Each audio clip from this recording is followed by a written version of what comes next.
Hi, welcome to Jumppl. Today we're going to be looking into the time tracking option in more detail. So let's get started.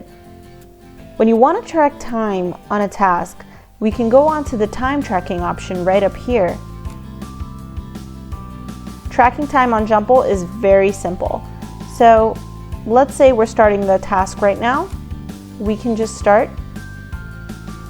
and now our task is being tracked. This is a great way to really look into how long each project is taking for you. You can also comment on a task. So let's say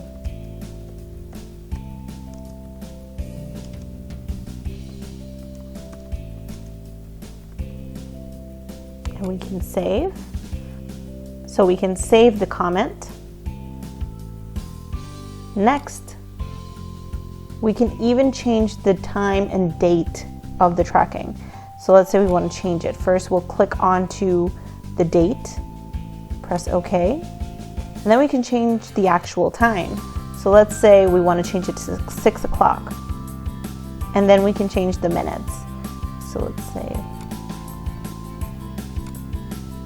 and there you go. That's how you change the time on the time tracker.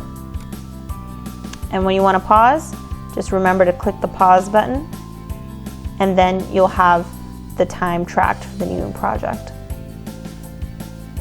So another thing you can do is that if you want to track the overall time spent on one specific project and combining all the tasks, we can do that as well in Jumppl. So how would we do that? We'll go onto reports and go down to current project by tracked time. And then we'll see everything listed over here. So the total time spent on each task in a project, everything would be here, and you can look at how much time was spent on a specific project. So that's how we use the time tracking feature on Jumppl. I hope you find it easy to use, and I'll see you in the next video. Bye.